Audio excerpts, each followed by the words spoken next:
Damn, it's 4 o'clock on a Monday, and you know what that means. It's time for another exciting episode of Taxi TV Live! Woo, baby! This week, starring special guest star Miss Robin Frederick. Yeah! And her book, Shortcuts to Songwriting for Film and TV with Free Tabs. And no, I'm not on drugs. I'm just wiped out from road rally prep. Hi, Robin. Hi, everybody. It's so nice to be here. This is your first time on YouTube. Yeah, we were always on Ustream before. It's totally different now. Completely different. The total feel is all different. People are hidden. Their comments are hidden behind the screen. I can't see There them. they are. There. Yes, and the studio audience is one person on the other side, which is Bria. Hello, Bria. All right.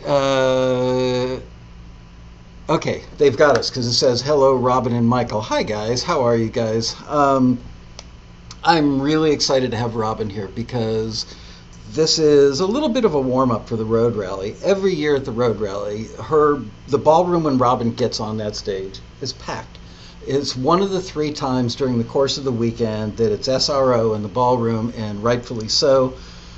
This year, Robin is doing a thing on Universal Lyrics. And Universal Lyrics, I believe, are the most misunderstood aspect of film and TV music. Yeah, and I agree. That's why I decided to do it, yeah. I'm going to go to your book and quote you.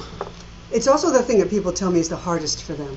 Yeah. When I ask people what's the hardest part of writing songs, especially for film and television, it's lyrics. They think it's dumbing it down, but I want to say that the first of these 2 definitions is partially what universal lyrics are about, and that is, and this is quoting from the book, which is the Bible. A universal lyric is a lyric that a large number of people can identify with or relate to. Well, everybody thinks their songs are relatable to everybody. We'll talk about that today. Yeah, right. Exactly. And we'll talk about it at the road rally a lot more. And the thing that I think is the biggest misconception, or the thing that's hard for them to do, is a lyric that will not conflict with the specific content of a scene. And you guys know I've been saying for eons, at least as long as the show's been on the air, that you can't write a song about I met Susie under the arch in St. Louis on Christmas Eve, because even if a show's got a girl named Susie and you luck out, yeah, they're not going to use it because it's too on the nose anyway. Right, that's so right. you got to leave that stuff out. So do you want to elaborate at all about universal lyrics? Yeah. Well, the question then becomes, what do you write about? I mean, that's the constant question. Is if you don't dumb it down to the point where you just say I love you, and you can't say I'm getting married tomorrow, or we met last Tuesday at the bus station. Right. If you can't say those things, what do you write about? Now you know what Robin does on weekends. She hangs out at the bus station. Absolutely. Where I meet all kinds of interesting people. Then what do you write about? And of course, what you write about is emotion. And then the question is, how do you write about emotion? So yeah. I feel. Yeah, I feel. I love you. Yeah. Did you guys feel the love in the room then? Did you feel it? Yeah. Yeah. That's the problem. And so I see a lot of universal lyrics that are filled with cliches and they're filled with sort of generalities because you don't want to be specific because that'll conflict with the script. And that's not it at all. That's not it at all. How do you avoid cliches? That's got to be the single hardest task for all songwriters. In a cliche becomes a cliche because it's been done 1,000 times before. Yeah, and it's true because that's why it got repeated so much, is because it is true. Right. So in fact, I'm going to be playing 2 songs at the rally with scenes that are based on cliches. And the first one is called My Silver Lining by First Aid Kit. Okay. And that's a cliche, every cloud has a silver lining, that thing. And it's this wonderful song, and it was used in a great show called The Nobodies, which is a show that I had never seen before. It's a really interesting show. And then the other one I'm going to play is My Friends Think I Dodged a Bullet, but I think I shot the gun. It's called Dodged a Bullet. It's by Greg Laswell. And it's a scene from The Blacklist, one of our favorite TV series. Love that show. Shows. And they use great songs. They have great song uses in that show, The Blacklist. So I'm going to be playing that. And that's another wonderful one. Greg Laswell is one of my favorite singer-songwriters. And there it is. I Dodged a Bullet is the name of the song. I dodged a bullet. But when you get to the song, of course, it's My Friends Think I Dodged the Bullet, but I think I shot the gun. And I mean, that really makes you stop and think about it and go, oh yeah. Right. Oh yeah, I know what that means. So if you take a cliche and you start turning it inside out, and you know, if you took a cliche like a little ball of clay or something and you put it, you imagine that you have it in your hands, and you start massaging it, changing the shape of it, and looking at it from different angles and figuring out what you could do with it, spend some time with cliches, because it's a great way to start a song, but it is not a great way to finish a song. Okay? Why? Because you don't want to finish with the cliche, because that's just what you as it is. Because everybody's heard that before. It's not fresh. Nobody hears it anymore. It has no emotional impact. It's a great date with a bad kiss at the end of the night. Okay. That's a cliche that I heard in Nashville once. Yeah. Okay. You've got to make it fresh so that the listener hears it as if for the first time. And that the truth of it either becomes a new truth they hadn't thought of because you've changed it, or they hear that cliche as in a way they've never heard it before. The truth of the cliche that's at the bottom of the cliche, which is every cloud has a silver lining, there's truth to that. There are times when things get so bad that all you can say is, I think some good will come of this. Mm-hmm. That's a brilliant song concept. There's a lot of that lately. Idea. There you go. News. That's a great core idea for a song. So, don't turn your back on cliches, but don't accept them at face value. Down so low, there's nowhere to go but up. There you go. Yes. Well, speaking of places to go, for those of you who are watching this later, go here, hit that little red button down in the corner and subscribe to our wonderful channel, which is becoming more and more popular by the week. Good. And don't forget to like us, because we're from Los Angeles. We need all the love we can get. Now that we got that out of the way, okay, so what we're going to do today is we're going to try and get to a half a dozen songs. I've got to stop the show at 5:25 sharp and get my butt out of here at 5:30 sharp, because my wife and I are on our way to a lecture or something that I've been forewarned I can't be late. But he can't remember what it is. Yeah, well, the boss has spoken, and I'm going with it. You're going. He just knows he's going. Okay. That's right. So let's do it, yeah. Okay, so, we're not, I don't know. We normally don't give the names, but we're not critiquing. We're critiquing, but we're not judging with a +1. You guys aren't voting. Yeah, and you're going to help me. These songs are going to help me show you what you could be doing to strengthen your own songs. And I want to thank all 6 people ahead of time for allowing me to do that on their songs. That's what we're doing. Okay, so I will give the names this week. And where did my list go? Here it is. So the first thing we're going to listen to is Center Me, and this is by Carly and Martina. So hit play if you would, Carly please. and Martina Spiro, S-P-I-R-O. Daniel Ross and Marty Dodson.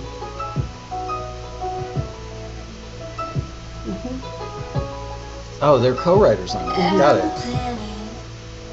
Falling out of orbit, a tree that's lost in the forest, on the corners, on the edges of the big cloudy headed. Try my best to stay around you, but there's just no way around it. You are the center of gravity. You stand me, stand me. You are the something that I need. You stand me, stand me. You help me find my peace of mind. I am reminded all the time. You are my heart, my sanity. You stand me, stand me. Baby, I could live without you, but I don't wanna ever have to. Pull me closer, say you got me. With all my issues, you won't wish you didn't want me. Try my best to stay around you, but there's just no way around it. You are the center of gravity. You stand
Brace yourselves. Here comes the Lasco fade.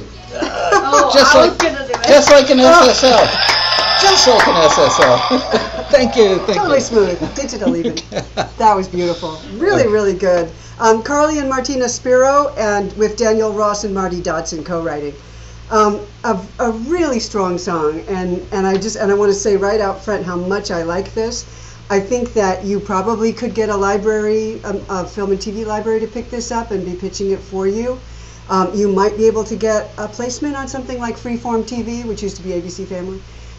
Something like The Fosters, something like that. This could work very well. It's youthful. It's going to skew towards late teens, early 20s, late teens probably. Nice preteen, nice teen and tween feel here. Really nice. Now, what we talked about when Michael sent out this great email, which I read, and I thought, oh my God, he nailed it. He totally nailed it. We're talking And about I didn't open up the book to write the email. We're talking about the emotion quotient, and like we were saying earlier, what do you write about if you're not telling a story and you can't do really, specifics at all? What you write about is emotion. So, and as Michael pointed out in the email, he mentioned 6 out of the 7 things that contribute to emotion, and those are tempo and rhythm, chords, lead vocal melody, lyrics, instrumental arrangement, vocal performance, and mix. Vocal performance here is right on target. It hits the age range that the song is aimed at, so it has the emotional authenticity that the singer should be saying these words. So that's outstanding. Well done.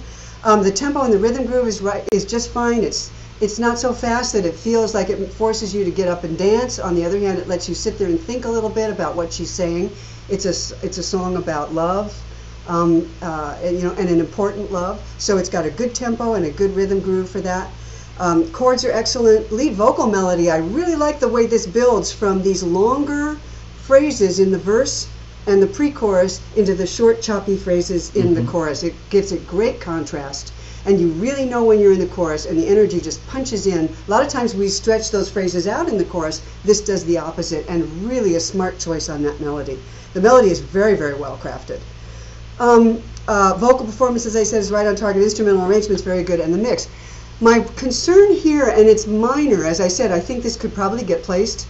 If you wanted to, moving forward, keep in mind just one thing, which is that the chorus in these emotion-driven songs needs to be self-explanatory in the sense that it stands on its own and creates the emotion that you want.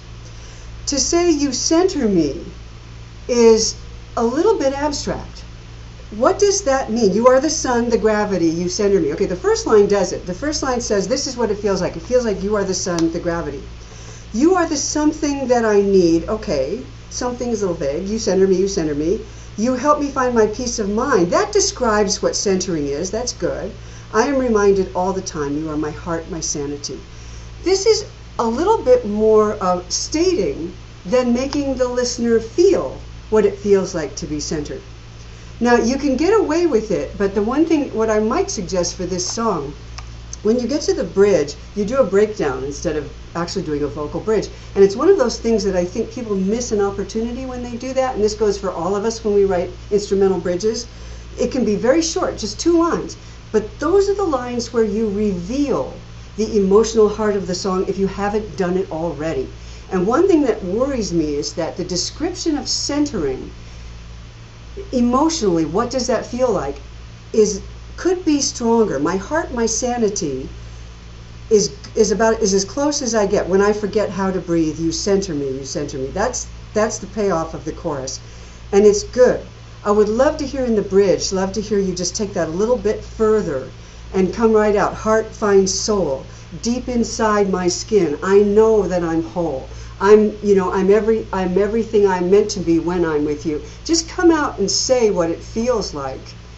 And in that bridge section, it's only got to be a couple lines. It's a short instrumental bridge. And then when you go back to you are the sun, the gravity, you center me, you center me. Could they insert I feel like you center me, so it's explained as a feeling, or is You that are a the cheap something- way out? You could look at that second line of the chorus instead of "You are the something that I need." I don't know that you want to re-record anything here, so don't even, but going forward. The second line of the chorus is a throwaway.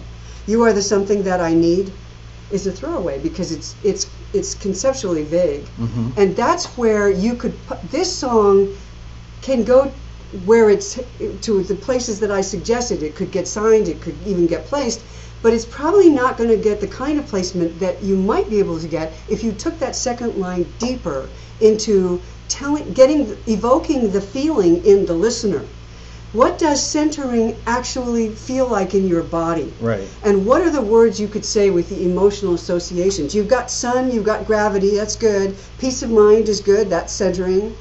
I'm reminded all the time, okay, you are my heart, my sanity, that describes centering. All of this stays just a little bit on the abstract side instead of concrete. And when you say, I find my feet on the ground and when your arms are around me, I'm what is it to feel centered physically? What does that feel like? I'm at peace, and I think you mentioned that. You helped me find my peace. What is it physically that makes you feel centered? This song is so good just as it stands that I'm kind of looking for the one thing that I felt could punch up the chorus and give it and just kick it up one level for the listener, because everything else, the verses are working beautifully. You've got fresh rhymes, orbit and forest. I loved that. Right at the top of the song, first two lines. And you do it later on with issue and wish you. And those things are very noticeable. Those make the audience, they make the listener feel good. Mhm. They lift you up and make you go, ooh, cute, I like it. It They make you actually smile. adds a sense, even though, Orbit and Forest, very impressive writing. I love it, yeah. And it made you feel, it made the song feel familiar. Somehow, I noticed that the verse lyric made me feel like I'd been there before, like I'd heard Oh, it before. relatable. Yeah, it felt Yeah. comfortable. Yeah. Yeah. And that's one of the things when we say relatable, what we mean is that the listener feels what the singer feels. And I think that this song does that like 90% of the way there. It really does. So I think you're good, you're home free, and just moving forward, I would try to put a little more emotional, physical expression of emotion into the chorus, and a little less thought expression of emotion into the chorus. That's where the physicality of emotion comes out, is the choruses. We're going to see that in other songs coming up where I want to talk about that more.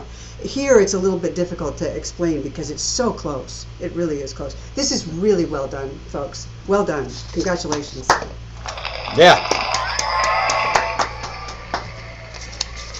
Definitely. Okay, one down. And thank Now, you. Yeah. speaking of things that feel comfortable, the next one is called Feels Like Home. It's by Jason Lawrence. Let me bring the volume up and hit it.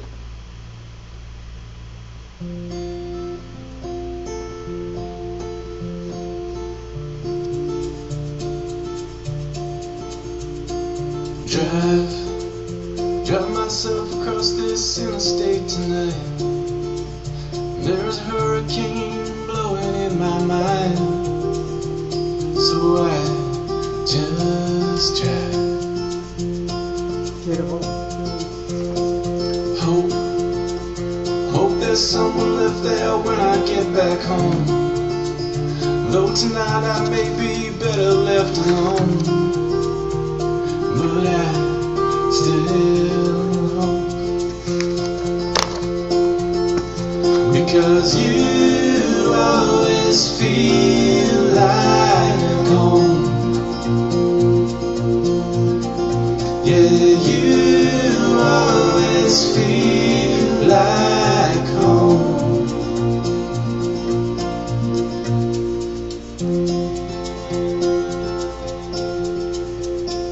Time, it's a candle on the nightstand of your mind, slowly burning down until you realize that we can't slow time. Life, it's the space between the longing and the prize. Such a great line. It's the first hello and awkward long goodbyes, and it's hard sometimes. Still you always feel like home. Yeah, you always feel like home. So we'll take this little break and try to figure out how hearts decide when torn between the passion and the doubt. The choice is ours to build this final wall or tear it down.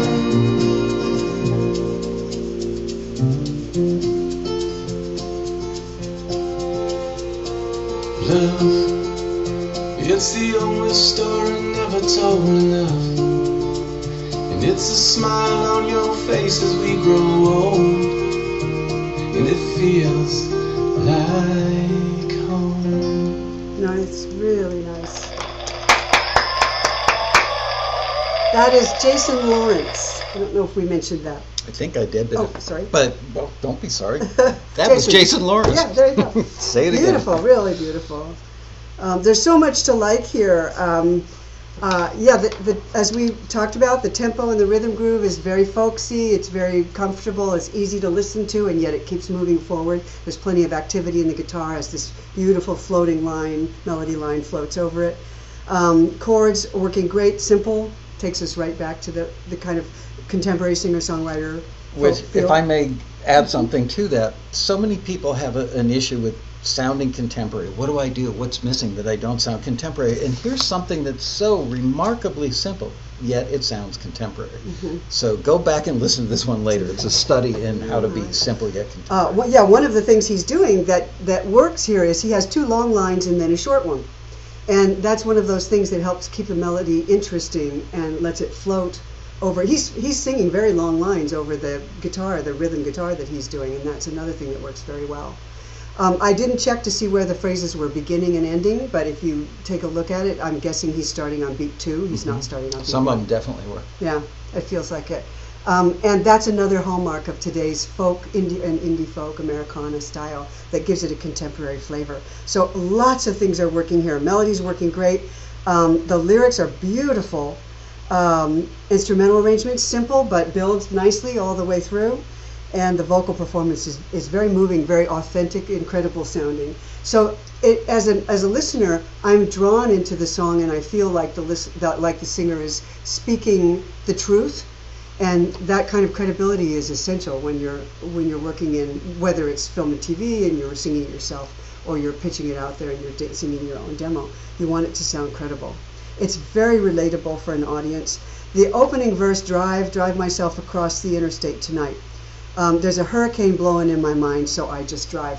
The image of the hurricane blowing in my mind is a wonderful shorthand way of describing for the listener and letting us know and feel what the singer's feeling.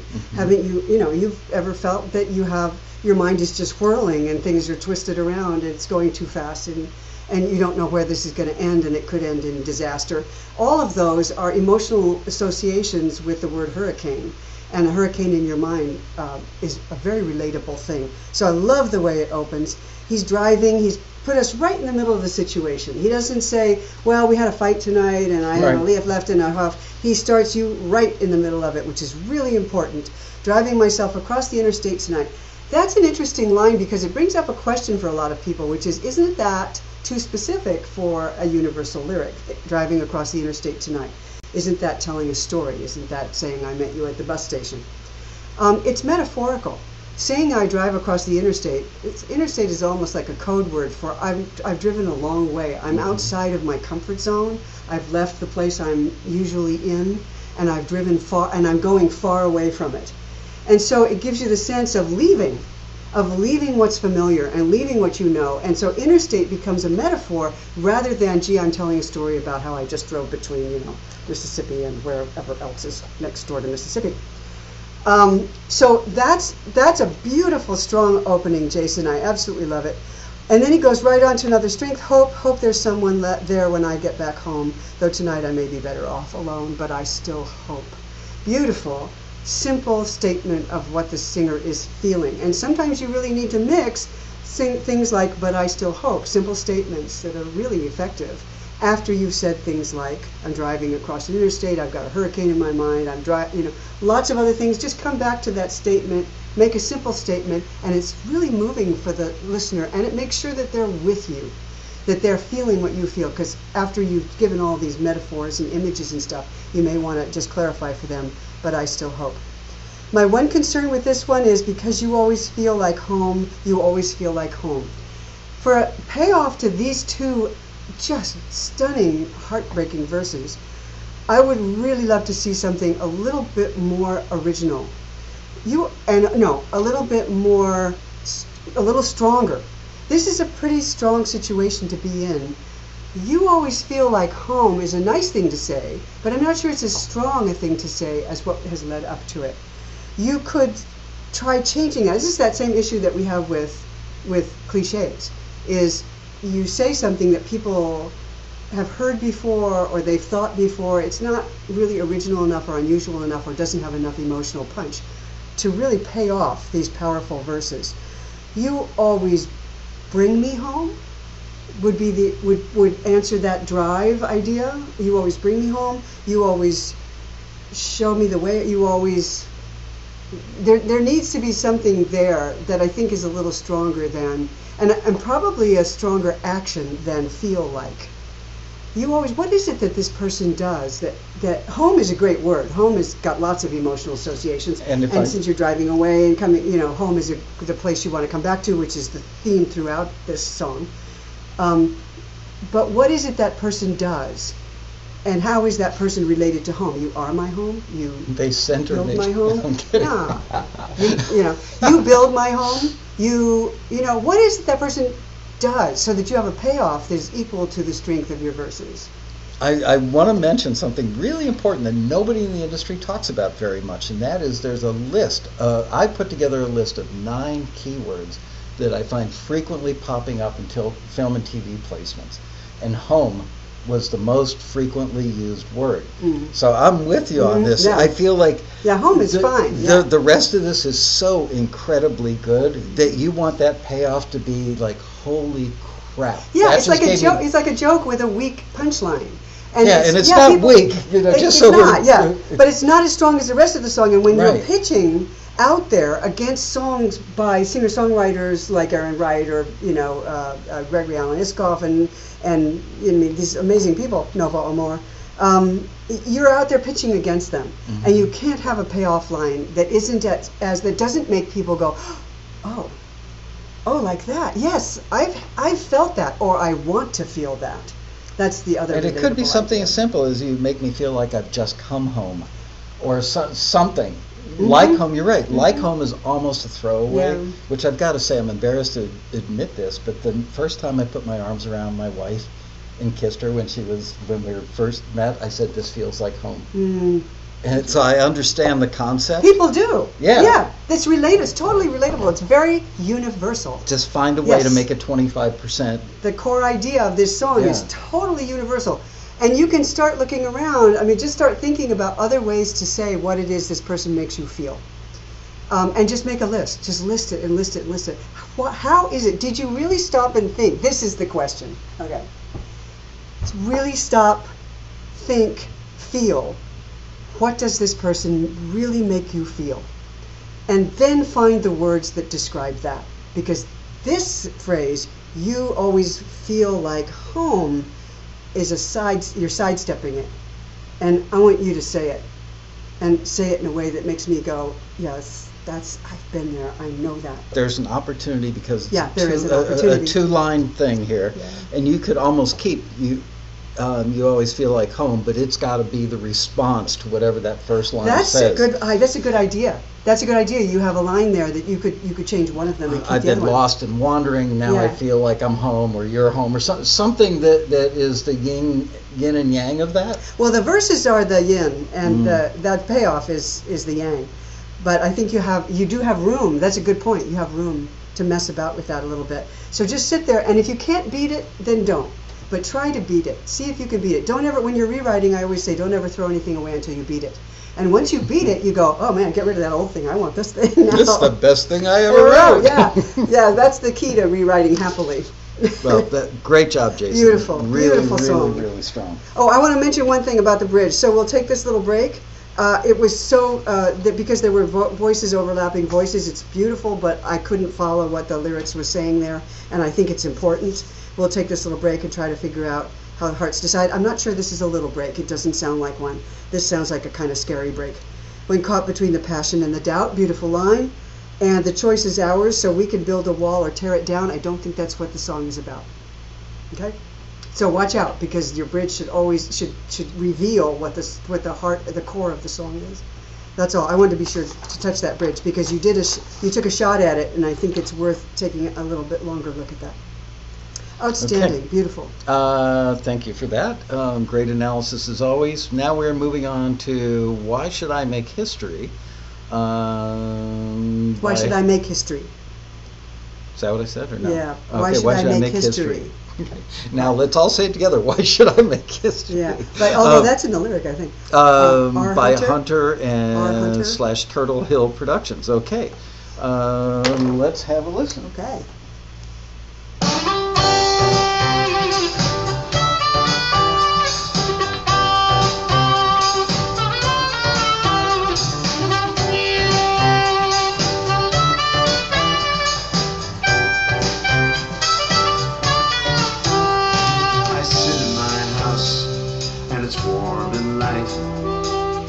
I got a lot of stuff, and it's alright. I got things to do, I got people to see, but that don't make history. The people I love meant a lot to me, gave them all that I had, and it set me free. But the world didn't care, and the world didn't see, and that don't make history. Why should I make history? Why should I make history? What more can I do? Who else can I be? Why should I make history? You can work all your life, you'll do alright. Your kids go to school, you sleep at night. You make your choices and live as you please. But that won't make history. We all want to write our names in fire on the sky. We want someone to know we lived and we died. We want some kid to say, man, that could be me, and be inspired to make history. Why should I make history? Why should I make history? What more can I do?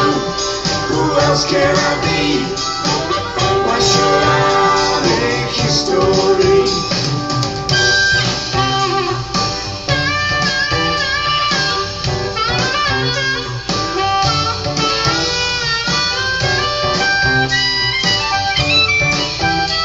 That's good. That's some good playing there.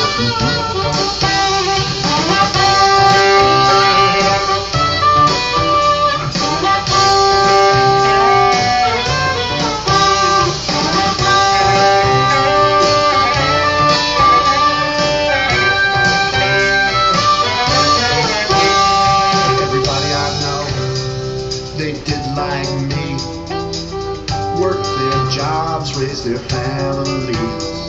They lived through wars. They loved the peace. Why don't that make history? I drink my coffee, you drink your tea. We call the kids, we watch TV. We live our lives in the land of the free. Ain't that some kind of history? Why should I make history? Why should I make history? What more can I do? Who else can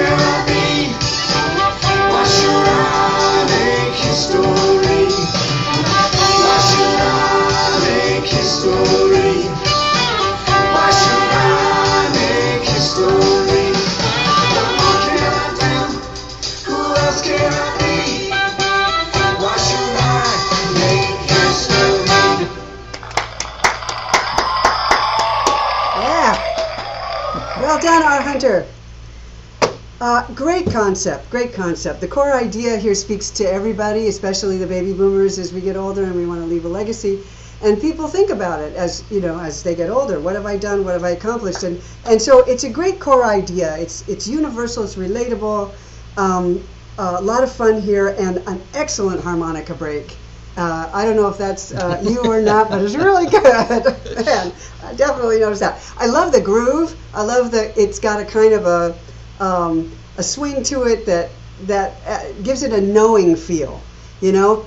And the character the vocal is a character vocal, and I wouldn't even mind you taking that further. I don't know if that's you singing or not. Hamming it up a little more. Yeah. Well, the character, it stops short of really getting inside the listener's mind and making you feel that feeling when you go, damn it, I worked hard all my life, I accomplished so much, I got grown kids, I put them through college, I did all this.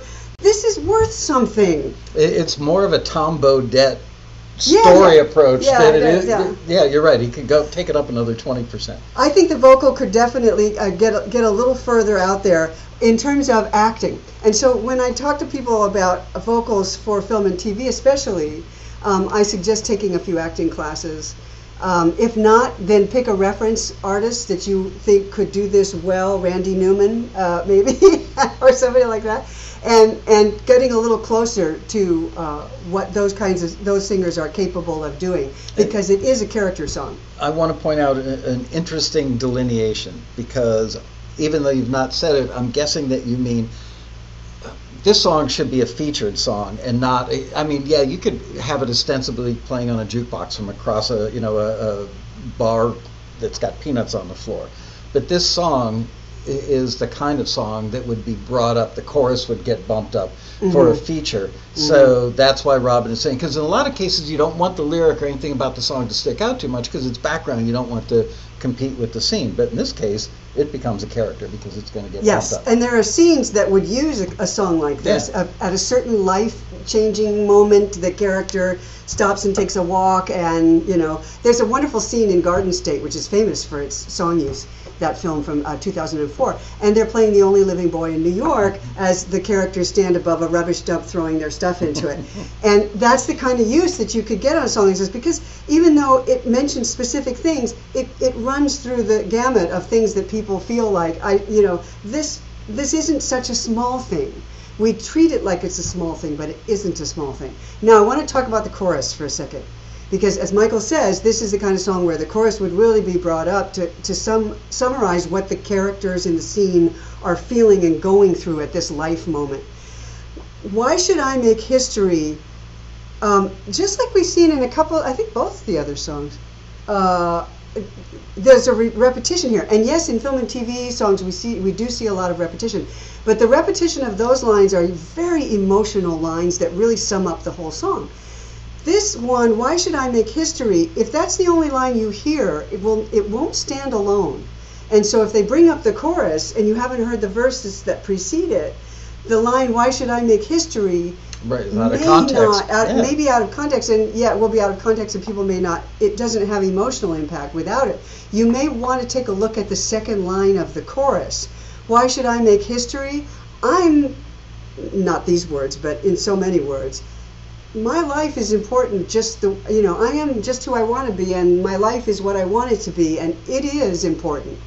And what more can I do? Who else can I be? Is not saying what I think you want to say. So again, just like we looked at in the last song, take some time to sit down and really think about your core idea. I'm using this phrase these days, core idea, instead of theme or instead of a couple of other concepts. Your core idea is the idea that everything in the song comes back to. It should be just one. You should be able to do it in one sentence and sum up. Your core idea, which is an emotional idea.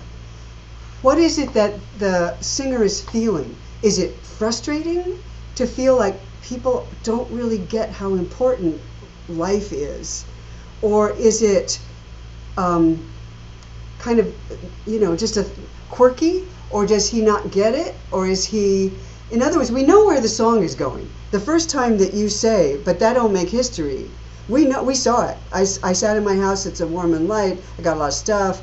I got things to do. I got people to see. But that don't make history. We got it. Already, the listeners got it. Now here's the problem with repeated choruses, especially choruses that have a lot of internal repetition. It gets repeated a lot. And each time we hear that chorus, it needs to mean more to us and move us emotionally more than it did before because we understand more. So the difficulty with a song like this, the challenge is, and you're handling the challenge in the verses. The second verse ups the ante. You can work all your life. You'll do all right. Your kids go to school, you sleep at night, you make your choices. The second verse has lifted this up to the next level and says, but that won't make history. We all want to write our names in fire on the sky. Now we really see what the singer is singing about. But the payoff, the chorus, is just telling us what we already know. And so what you want to do is have the chorus evoke for us either the frustration or that neediness that we all have, the kind of, it's a funny thing about human nature that we really want to leave a legacy and we don't feel we are, even though we're doing it. I think he's saying he's comfortable just being a regular old guy, loving the simple or appreciating the simple things in life. Maybe that's what goes in the chorus. Yeah, I'm getting a completely different read on it, and I agree with so much of what you're saying, but I've been sitting here studying this for 5 minutes. I'm going, the point is, why should I make history when my life has been good as it is? But again, I totally agree with you. There's always a way to make the chorus bigger. Yeah. We shouldn't have two listeners who are interpreting the song so differently when it's this type of song. So, I mean, there are songs that everybody goes, what's that mean? But this one should be, I should know in the chorus, you should make me feel it. You can do what you want. It would be great if in the chorus you made me feel that, yeah, my life really is important. I really am making history in these little things that I do every day to make the world a better place. Without that, now you get to it in the later verse in the song, but that makes the chorus just a placeholder. The chorus isn't fulfilling the function of making the listener feel what the heart and soul is of what you're saying. There's small things in life that mean more even than writing your name in fire across the sky, watching your kids grow. How would one of your favorite songwriters handle that chorus? What would they say in that chorus? What would it be in the chorus that would make me feel that, yeah, I am contributing? You don't have to wait until the end of the song to reveal that, because everybody knows where you're going. And if every verse you go through, you say, I know we all want to write our names in fire on the sky. We want someone to know we lived and we died. We want that. And when you get to the chorus, you say, but, why should I make history? I'm already, every little thing I do is changing life, even if I don't know in what great ways those changes will be manifested. I mean, maybe that's it. I don't even know how, but there has to be something in that chorus so it's not just a placeholder. Yeah, I'm toggling between, why do I need to make history? My life has been fine as it is, or how could I make history? It's like I've done all these things. The song says you are making history. The song later on says, we call the kids, we live our lives in the land of the free, and that's some kind of history. What kind is it? I have to know from the chorus when you get there that, oh, that's history. The best kind. Yeah, and that's why history is important. That's why we all want to make it. And, so that's the challenge here. And that's the challenge of all lyrics, is what do you say in your chorus that sums up your core idea and makes the listener feel and understand and relate to what you're saying. So I would take a look at that chorus, because you have a lot going on here that's really, really good. It's a great track. And then I would look at take a look at some of the singers that you think might sing this song, whether that's Tom Waits or that's Randy Newman or that's whoever you think might sing this song. Or it's a country Jimmy Buffett artist. would be great. Or Jimmy Buffett or a Tom Chapin or if he was still alive. Or a country artist. Now, if you get Tom Chapin to sing that, that'd be something. that will be a hit, guaranteed. But who's Tom Chapin? Still around. He's still around. Oh no, Harry's dead. That's right. Okay, if you get Harry to sing it, sorry, Tom. We send our condolences, even though you're not gone. We got to move on because one thing, the sun is melting me. It's that time of year where the sun comes through the little things in the blind, whether I like it or not. And don't forget, I've got to go with my wife to something at 5:25. So we're moving on. This one's called Thinking Out Loud by Josh West and Glenn West. You know, I want to make one quick comment. I'm really proud of our members that when you watch the Grammys, or go to the ASCAP Awards or BMI Awards, every time they give out an award, there's like 13 writers that come up on stage. And you guys are doing it with one or two, and I'm really proud that you've gotten stuff this right with just one or two people. Mm-hmm. I don't think you need 13 people. Absolutely. On song. Anyway, okay, Thinking Out Loud by Josh and Glenn West. Hit it, please, Bria.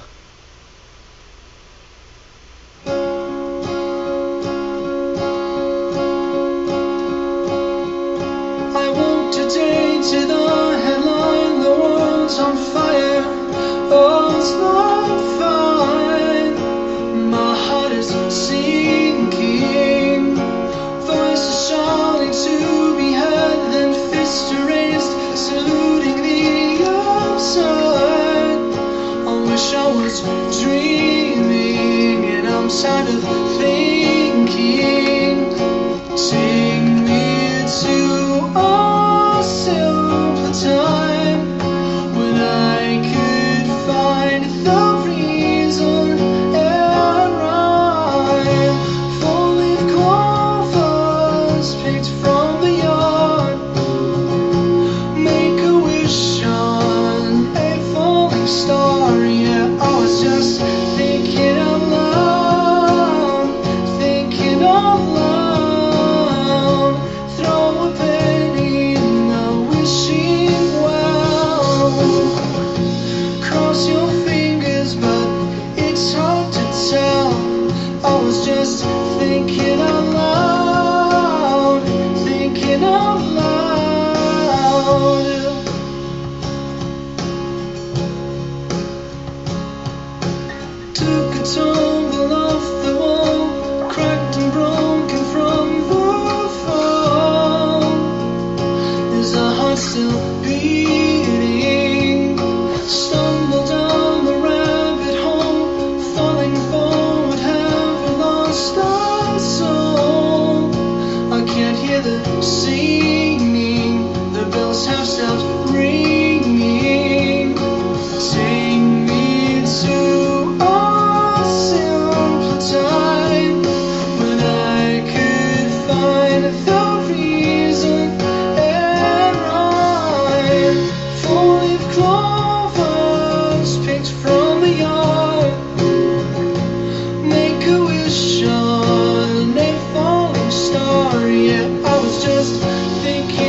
beautiful.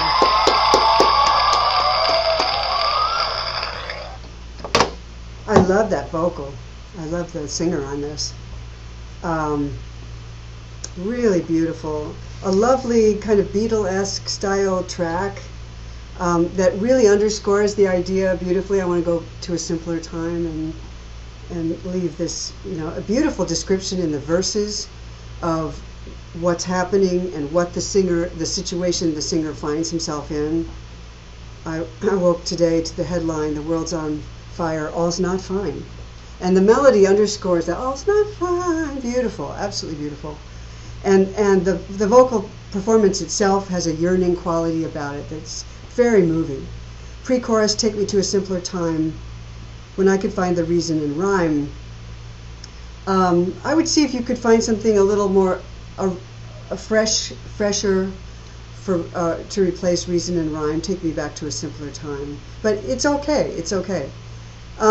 My concern is, again, that kind of the chorus seems to be where it's difficult. I see what the thinking is behind the chorus lyric. I understand why you did what you did. 4-leaf clovers picked from the yard, make a wish on a falling star. This idea of going back to childhood, back to a simpler time. And these are beautiful images of a simpler time. I was just thinking out loud. It's beautiful. Is a musing on and making myself feel that simpler time is lovely. But I noticed that after the first time I heard the chorus, there was no growth there. I heard the chorus again, and then I heard the chorus again. And the great challenge of writing repeated choruses, as I was talking about earlier, is that every time they hear the chorus, it should evoke an emotion, and the listeners should be made to feel more depth, more understanding of the chorus each time it comes around again. Otherwise, the chorus is just a repeated section of a song. You and I both made the same note. Did we? We both have the word verse. That sounds like a verse lyric. Absolutely. Yeah, it does. It does. A 4-leaf clover is picked from the yard. More examples, and you have these wonderful examples in the verses already. Took a tumble off the wall. The second verse is stunning. Took a tumble off the wall, cracked and broken from the fall. Is our heart still beating? Stumble down the rabbit hole, falling forward. Absolutely beautiful. The chorus melody and phrase lengths are also very similar to the verses. Now you can get away with that sometimes if the arrangement is giving you enough of a boost in the chorus. Which it didn't. It stayed pretty linear. Yeah, it kind of did. And so that's the issue here. The chorus, you may want to, instead of thinking out loud, which is a beautiful idea, and Ed Sheeran unfortunately used it already. Ed who? It's a beautiful idea, but you could put that into a verse and give the chorus the kind of yearning emotion that we feel towards. Why are we so desperate when times get this bad, or even not this bad? Why are we desperate to go back to simpler times? What is it? What's the emotion? What's the yearning feel like? What does it feel like to miss that, to have lost it? I love the idea. It's very muted. It's the thinking out loud. I'm just musing on this. So I'm just thinking out loud. It's very restrained. It's very British.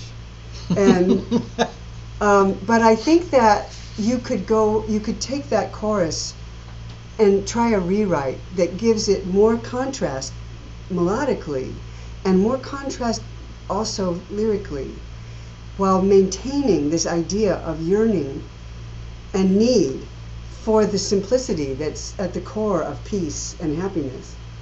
Sit with that for a while and just feel it, and start making writing down lists of short phrases, of images and thoughts and emotions that come to you when you say what you really want to say. And then see if there aren't a few there, and just give it a shot. See if you feel like you want to try rewriting this chorus, because there's so much here that's absolutely stunning. He very deftly, it's almost a song in and of itself, the chorus. Make a wish upon a falling star, then throw a penny in a wishing well, cross your fingers, it's hard to tell. So all three of those things are relatable, but it almost feels, I get how it ties into the song, but you're right, the chorus just doesn't bring it home, and the verses are so incredibly good that is I think Gorgeous, the chorus is yeah. good, but it's not good for It's this verse song. good. It's verse Yeah. good, but it, as a chorus, it doesn't let the listener have that moment of feeling what you want, that yearning and what you want them to feel, because that's what will make this song come to life. All those things that we deal with every day in the insanity of our world, and take me back to a simpler time, make me feel it. Then every time the chorus comes around, I'll want to feel that again, because I want to feel that. Every listener wants to feel that. Is there any problem with the universal lyric aspect of it? Because we've basically given an overall critique, but the show is about universal lyrics. Is there anything in here that would, quote unquote, disqualify this from being? Well, it doesn't have the kind of chorus that a song for film and TV needs to have, because if you brought up the chorus, imagine bringing up the chorus in a scene like you were talking about earlier. Four-leaf clovers picked from the yard is the first thing the listener would hear, or the viewer would hear, and they don't have what comes before it to tell you what it is, what emotion it is that the characters be better off playing the verse. Yeah. I want to discuss something I've actually been kind of dying to talk to you about privately, but we might as well do it with our friends here. Let's not be private. Have you noticed that in maybe 15% of listings, we're now taking out the universal lyric requirement? And the reason that I'm doing it is we're starting to discern which listings are for background source. Even though we may not mention that in the listing, sometimes we'll say we're pretty sure this is going to be used for background source, and we'll even go as far as saying, so the universal lyric aspect may not be so important, but if you've got it, great. That gives it, for a library type listing, the universal lyric just makes it more the song more sellable for the library. And libraries want that. Right. So I'm really glad you brought it up, because I was just thinking about this the other day too. Background source music is actually, editors are getting really clever with background source music, and they're starting to use source music that actually does relate to the scene and does have choruses that are universal. And since we're hearing more and more songs for radio that have universal lyrics, like, even in country, Body Like a Back Road, that's a universal lyric. Some of them are still more specific, but plenty of them aren't. I mean, when you listen to The Fray or you listen to some of these big bands, they're writing songs that could be used anywhere as source music or as background music. And I started noticing this a little while ago. I was watching a film called 21, and it was about some MIT kids who were going to try to take on Las Vegas. And That's a great movie. they are in a bar before they head off to Vegas for the first time, and they have no idea what they're walking into. The mob, the violence, no idea whatsoever. And they're in this bar, and they're down the street from MIT, so they're listening to the kind of thing that college students would be listening to, which in this case was Weezer, a song by Weezer, and it's called Everybody Get Dangerous. And the chorus is just everybody get dangerous, and you can hear, when you start paying attention, the engineer dropping that line in between dialogue lines so that you hear it over and over. Everybody get dangerous, everybody get dangerous. It's wonderful. And that was the first time that I noticed, and I'm noticing it more now in television also. If they have an opportunity to do it, they'll do it. Yeah. That source music will relate to the scene, and that the chorus will be those kinds of emotional statements, evocative statements, and they'll have more repetition than a normal hit song for radio would have. I've asked that question on stage at the Road Rally. Given working on a source placement, source means coming from a source: car, radio, speaker, jukebox, Yoga class. Any source that you would imagine is in the room with the actors is source music. Very often it sounds like it's muffled, it's 50 feet away. It really adds to the, pardon the expression, shit kicker aspect of a roadhouse bar. Sure. Yeah. So the lyric isn't all that important, but I asked, I think it was Frank Palazzolo, I said, looking for source, given the opportunity to put something in that would have a universal lyric or not, he said, you always go with the universal lyric because you never know when you want to goose it. But I see a lot of stuff being used as source where I'll be sitting on the couch with my wife going, the lyric is insignificant here. Yes. So we're trying to give our members more of a hint. When we run a listing where we know the listing is, or the lyric is going to be insignificant, we try and drop some breadcrumbs to lead them to that conclusion. Yeah. We'll say that it's not as important. Yeah, they've definitely picked up on that, and they aren't letting anything. They're not wasting any time, and they're using source music now to speak to the scene as well, as much as they can. I'm sure there's plenty of times when they don't do that, but I'm still trying to understand. Frank kept using the word scores. Yeah. And another Music Soup friend of mine uses the word scores a lot. And honestly, I'm for song score. yeah. I'm pretty tuned into this whole thing. I'm a little more well educated than the average person on the street. I have a really hard time when I'm watching a show going, was that used as source or scores? Because it's really, I think I played a scene from Nashville at one of the road rallies where these two gals are riding in a car, and off of the radio is coming the song "Gasoline and Matches," which is just perfect for the two characters. And then as the scene progresses, they start singing along with the song coming from the radio. So it's definitely in the world of the characters, which is the definition of source music. It's in the world of the characters, and then it continues to play underneath the next scene. So then it becomes song score underneath the next scene, because the radio's gone, the car is gone. Right. And I've seen that now happen several times. So when Frank Palazzolo says, you just never know what's going to happen, you don't. Because the director may go, you know what, I want that song to keep playing right through into the next scene. By the way, guess who I met in Hawaii? Chris Miller. Oh, did you? He's wonderful. He's one of the best music directors, and he's his own editor a lot of times. Yeah. He edits the song before he plays it for the director, because he says, so how can the director know how the song's going to work if I'm not editing it? So he does the editing before the music editor ever does it. And I've seen him use one song right straight through 3 scenes. And he's cut it so that it works right through all 3 scenes. It's just amazing. I remember I called Frankie Pine on her cell phone on a Sunday night at either 10 or 11 p.m. She's great, Just left her a voicemail because it was an episode of Newsroom where one song played across 3 storylines and 5 different cuts, and it ran for like 4.5 minutes, which was longer than the song was, and it worked on every scene, every bit of the storyline progression, everything. Yeah. And the hair on my arm stood up, and I just called her and left a voicemail saying, that was the best craft I've ever seen from a music soup on a TV you're really drum. into film and TV music when the hair on your arm stands up because you saw because of the craft. Grey's Anatomy does that quite a bit, and it's really interesting to watch it.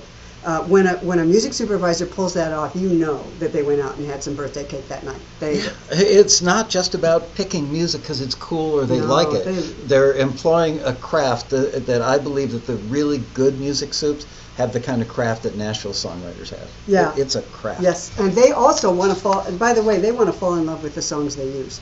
And so that's why your song has to be good from start to finish. And you folks, so far, you are really doing it. I know I'm being hard on you, and I'm really sorry. And I apologize, and I hope you're okay with it. Because these are really, really good songs. Okay, let's move on. This one's called Escape Tonight. I don't know whose song this is. Braden Wood. Braden Wood? Yeah, I think it says it on there. Oh, on this one it does. Yep, Braden Wood. That's hard to do because the wood's kind of stiff and it crumbles. Bada boom.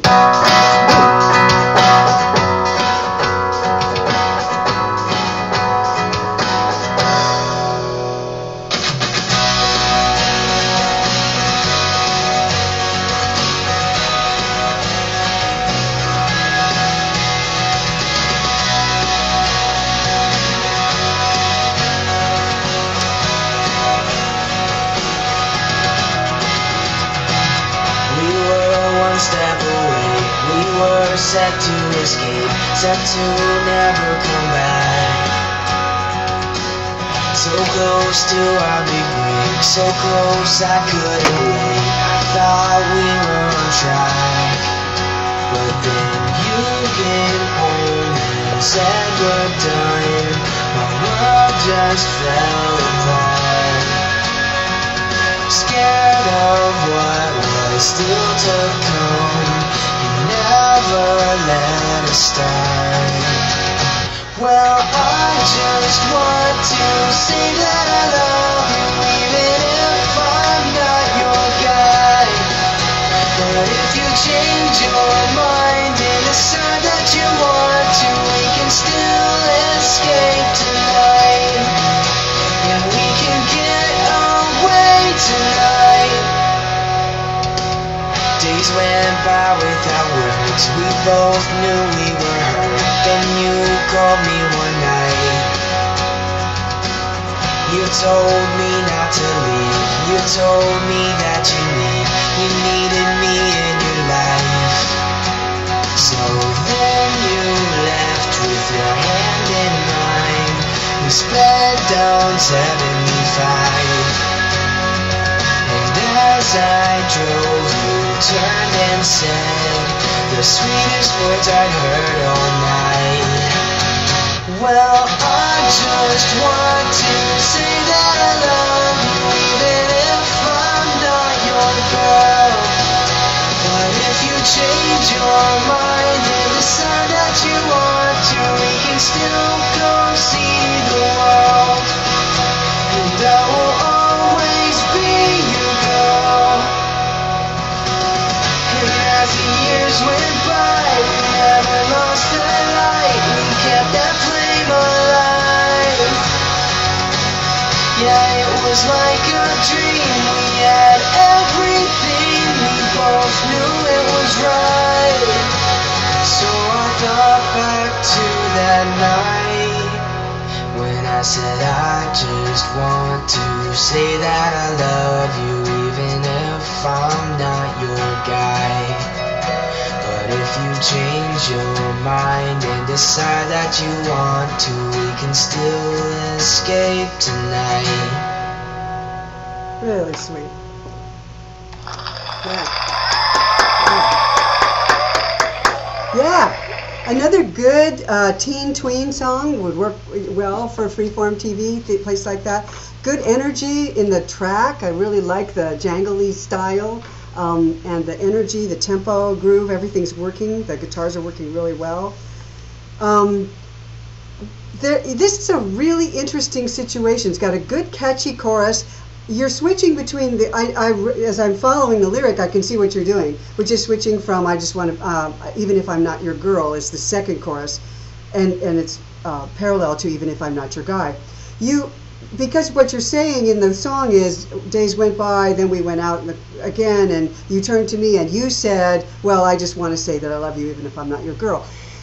If the listener doesn't hear the verse that comes before that and understand that that's talking, and they just hear that verse, it's going to sound a little odd to them. I'm guilty of that. I was daydreaming about something, and I went, whoa, what was that? I saw you do it. And that happens all the time in film and TV, so you can't do it. What you can do is make this a duet and have the girl come in singing, well, days went by without words, and we both knew we were hurt, and then you called me one night, and I told you not to leave, and I told you that you're all that I need you. And she can take the second verse. She doesn't. You don't even have to change the pronouns. You told me not to leave. You told me that I was all that you needed. Is it too hard to get it synced if you've done a duet? It's harder. Yeah, it's harder. Okay. But it's not too hard, and it would work. The other thing to do, now here's the thing, the essential issue though is not that with this song. I love the energy, and I really want to stress that. And the catchy melody, you've got an excellent melody on this thing with a good payoff in the chorus, and the vocal is good, production's good, and a lot is right with this.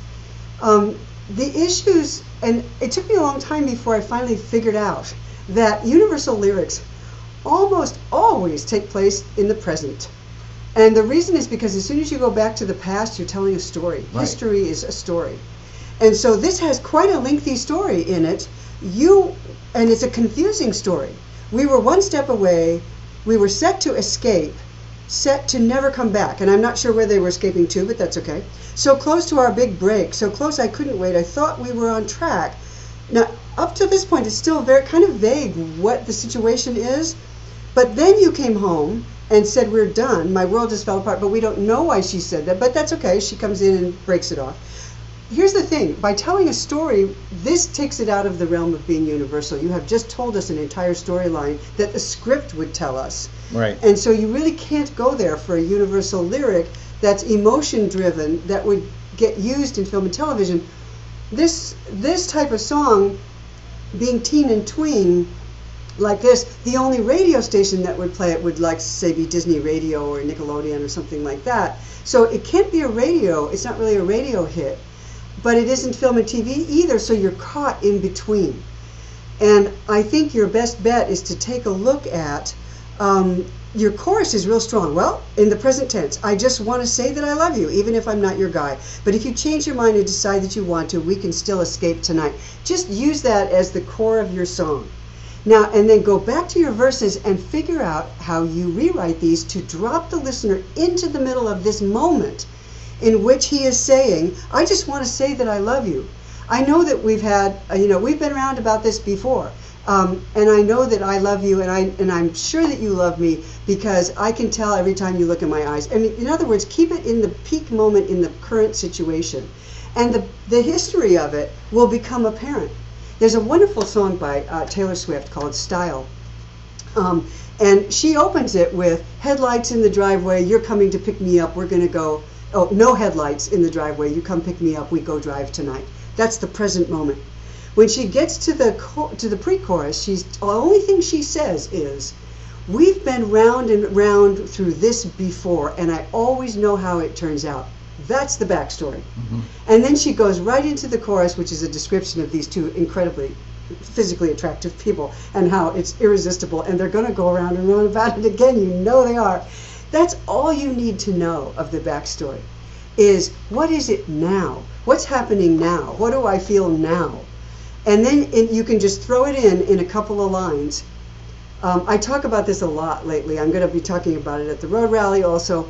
And I've just done some new lyric online course stuff that I'm talking about it all the time. Because, in fact, radio hits now are mostly taking place in the present time. And I use Body Like a Back Road because it's so interesting that country is now doing this as well. There's no storyline there. It doesn't mean that all country songs are doing that. But he doesn't have to tell you about the history of it. He's telling you what he feels right now. And that's where the listener wants to be. They want to be feeling this with the singer right now.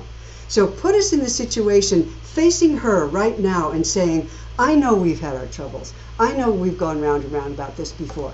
But this time, I just want to take you away and get you out of this place, and you and I can make our lives together, and this is what we're going to do. Just keep it right there with what he wants, what he needs, and what he wants to tell her. Then when you get to the chorus, I just want to say that I love you. That's the present tense. You're fine. The chorus is good and strong for this song. So take a look at those verses and see if you can get yourself out of history mode and into the conversation that he's actually having with her. That's right worth now. repeating. And get yourself out of history mode. Part of that history is we sped down 75. We were talking highway or freeway before and going, that was metaphoric. Right. Almost dangerous, but still we got the metaphor. We sped down 75. It takes it too far. You can even go, you could probably get away with, now correct me if I'm wrong, but I think you could probably get away with, and we're speeding down 75. Because 75 just says 75, but we're going 75. I mean, you can. There's lots of ways. I think he's talking about 75, the freeway. I think he is too. Yeah. Which in the past tense, is but what, you could Georgia, Florida, somewhere down there. You could put it in the present tense and make it the speed they're going. I mean, there's lots you could do with this rewrite, and I think this song is worth rewriting because it's so catchy, and it's the kind of thing that you could use in an ABC Family show in which a guy just really wants to take her away from all this. Let's run away. I've got to tell you, I came that close to having the head music supervisor for Freeform. Oh, really? Which was ABC Family. Is that Wendy Levy? No. Trisha Holloway. Oh, okay. Yeah, she's really good. Halloran, yeah. No, that's Trish Halloran. This is Trisha Holloway. Oh, it's just another one. Yeah, it is another one. And she wanted to do the rally, but there was something else going on in her life. She said, I'm not sure if I'd get there in time. Because they carpet bomb those shows with music. Yeah, we'll get her. Yeah. I promise we'll get her. Well done. This is worth working on. Okay, one last one. We've got 10 minutes. I'm Not Gonna Love Anymore, and this is by Marion Laird. You got it, Marion. This is your moment.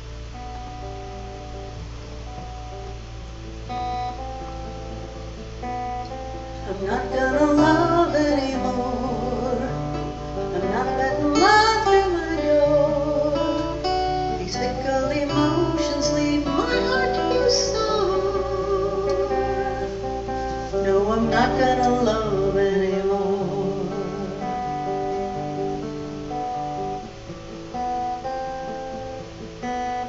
I never thought I'd fall in love in the first first place. I didn't think I was the kind, but you came along with your kindness and sweet face. I must have been out of my mind.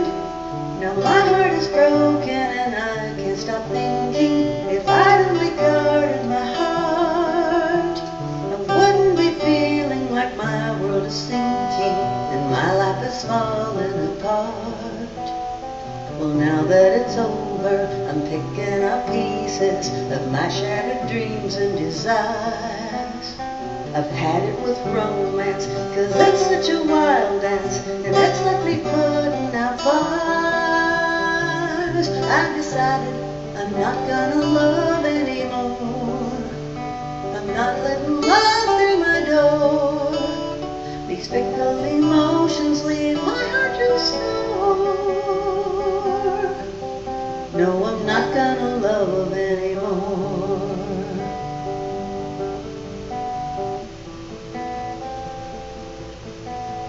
Just what did you mean when you told me you loved me?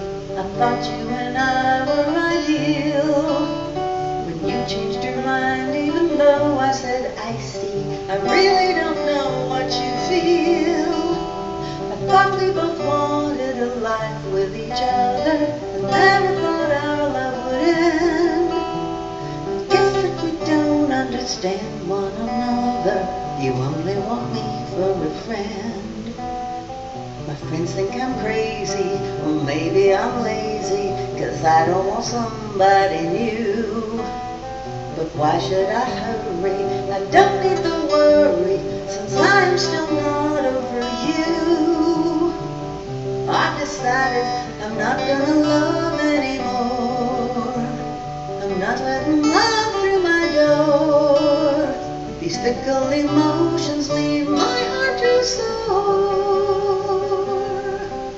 No, I'm not gonna love anymore. If you ever change your mind, let me know, but you may find I'm not gonna love anymore.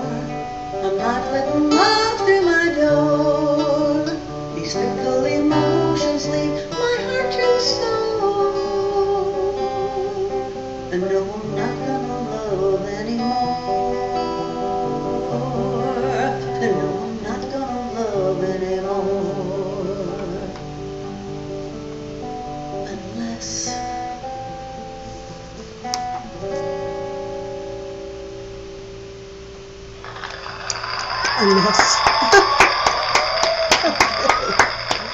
Oh, good. Well done. Well done.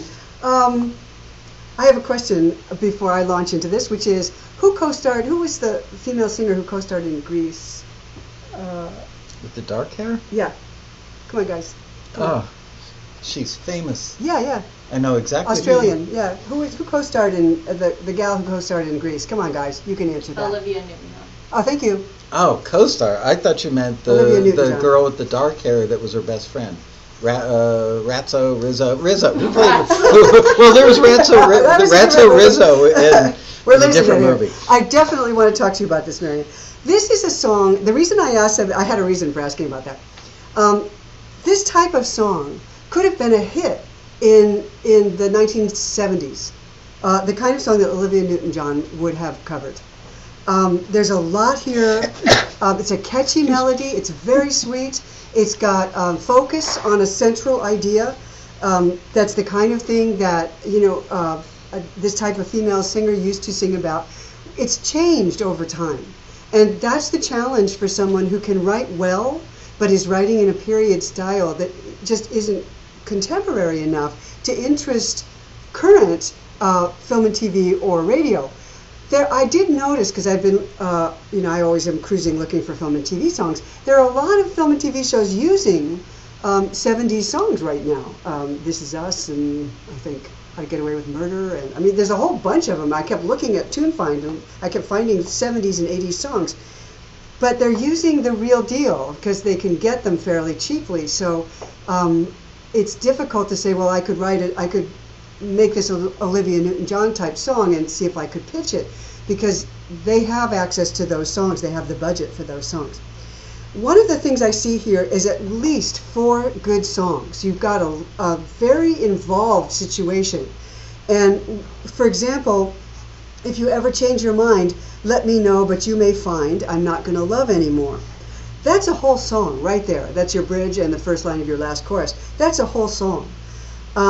Other sections where she says, well, now that it's over, I'm picking up pieces of my shattered dreams and desires. That's a whole song now. So what we're doing is, as I was talking about with the previous song, we're staying in the moment and going deeper into the moment, rather than telling something that happens over time and saying to somebody, well, now that it's over, I'm picking up pieces. When in the previous part of that verse, I never thought I'd fall in love in the first place, is another song. That's a whole song in and of itself. And the minute you bring that up, the minute you say, I never thought I'd love in the first place, the listener gets curious. Why was that? Why didn't you think you'd fall in love in the first place? I didn't think I was the kind. What kind? There's a huge storyline there of, well, what kind was that? And why didn't you think you'd fall in love? There's a story there. So you don't need to go back there in order to start your song. The moment, you'll have to decide which peak moment you actually want to address here, which is, you're talking to this person. You don't have to tell him the whole backstory, because obviously, I mean, he knows the backstory. What you want to do is take that moment to reveal the singer's feelings to the other person in a way that we get interested in as listeners. We're always like voyeurs in every song. We're listening in and seeing how this works out between these two people. So you might say to that person, you know, you came along with your kindness and your sweet face. That's another song, by the way. I must have been out of my mind. Those 2 lines right there, I mean, that's an entire situation. What was it that went on that makes her think she was out of her mind? What did he do?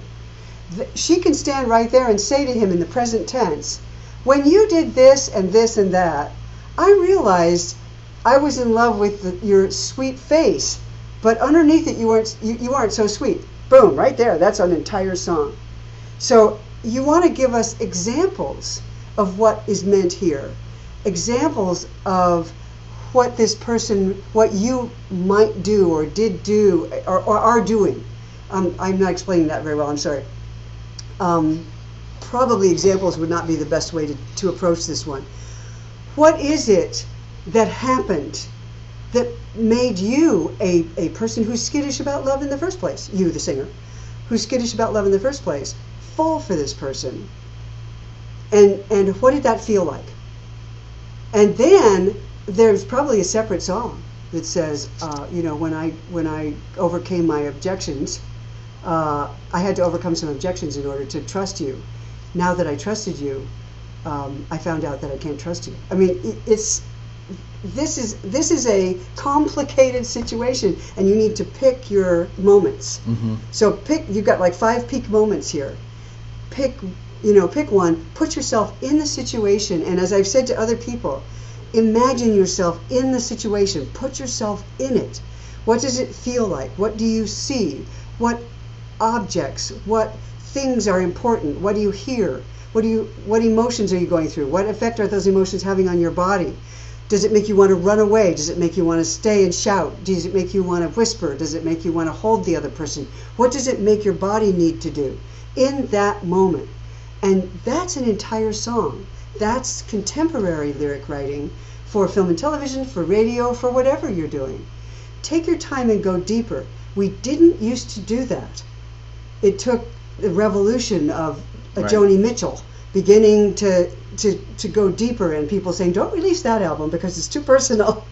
That was what they said about Blue. They said, don't release that album. It's way too personal. But we began to do it, and this is the style now, the singer-songwriter style has moved into just about everything we do. And I've noticed that it's very rare now that you hear history in even radio hits. Forget film and TV. We just don't go to history. Lots of, I'm not going to love anymore. You've got strong individual lines here.